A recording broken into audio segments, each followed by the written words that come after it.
السلام علیکم ورحمۃ اللہ وبرکاتہ۔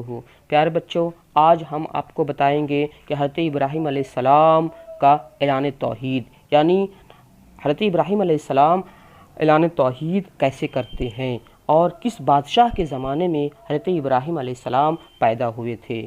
تو مفسرین کا بیان ہے کہ نمرود بن کنعان بڑا جابر بادشاہ تھا، یعنی حضرت ابراہیم علیہ السلام جو پیدا ہوئے تھے تو نمرود کے زمانے میں پیدا ہوئے تھے۔ سب سے پہلے جو اپنے سر پر ٹوپی، بادشاہت کا ٹوپی جو پہنا تھا وہ نمرود ہی نے پہنا تھا۔ اس سے پہلے کسی بادشاہ نے تاج نہیں پہنا تھا۔ یہ لوگوں سے زبردستی اپنی پرستش کراتا تھا، یعنی اپنی عبادت کراتا تھا اور اپنے آپ کو کہتا تھا کہ مجھ کو خدا مانو، میں ہی خدا ہوں۔ اور اس کے دربار میں بہت سارے نجومی کہتے ہیں جو تاروں کو دیکھ کر کے اب تمہارے بارے میں بتا دے کہ تمہارا کیا ہونے والا ہے، تمہارے ساتھ کیا ہونے والا ہے۔ تو اس کے دربار میں بہت سارے نجومی رہتے تھے۔ نمرود نے ایک رات یہ خواب میں دیکھا کہ ایک ستارہ نکلا اور اس کی روشنی میں چاند، سورج وغیرہ سارے ستارے بے نور ہو کر رہ گئے۔ کاہنوں اور نجومیوں نے اس خواب کی یہ تعبیر دی کہ ایک فرزند ایسا ہوگا، یعنی ایک ایسا لڑکا پیدا ہوگا جو تیری بادشاہی کی زوال کا باعث ہوگا۔ یہ سن کر نمرود بے حد پریشان ہو گیا اور اس نے یہ حکم دیا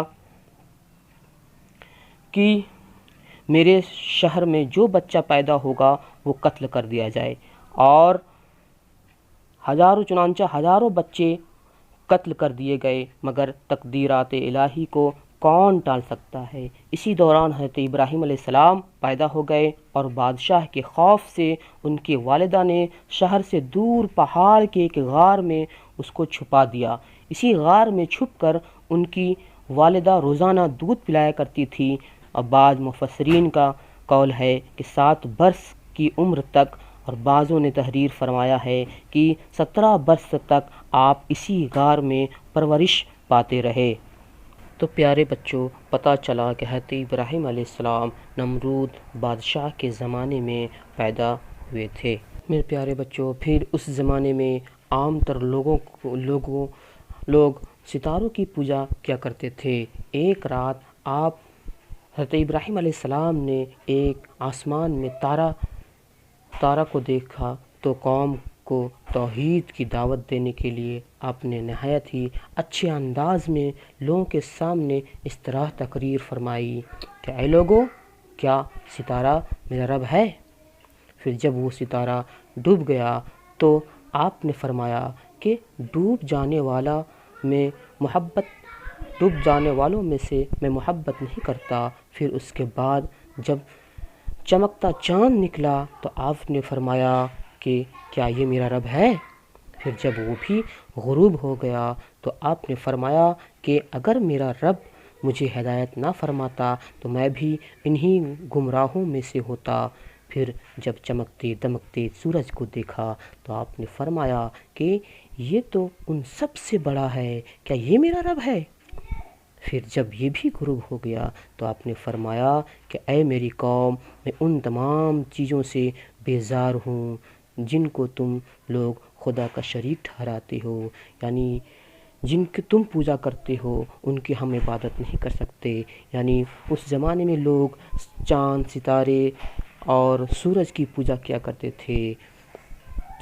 اور حضرت ابراہیم علیہ السلام نے فرمایا میں اپنی ذات کو اس ذات کی طرف متوجہ کر لیا جس نے آسمان اور زمینوں کو پیدا کیا، بس میں صرف ایک ذات کا عبادت کرنے والا ہوں اور میں شرک کرنے والوں میں سے نہیں ہوں۔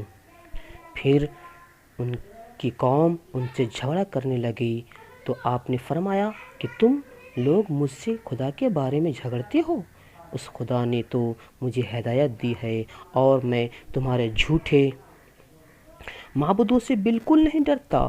سن لو، بغیر میرے رب کے حکم کے تمہارے دیوتا میرا کچھ بھی نہیں بگاڑ سکتا ہے۔ میرا رب ہر چیز کو جانتا ہے، کیا تم لوگ میری نصیحت کو نہیں مانو گے؟ تو پیارے بچوں، یہ تھے حضرت ابراہیم علیہ السلام جو اپنی قوم کو اللہ کی دعوت بہت ہی اچھے انداز میں دے رہے تھے اور اللہ کی طرف لوگوں کو بلا رہے تھے۔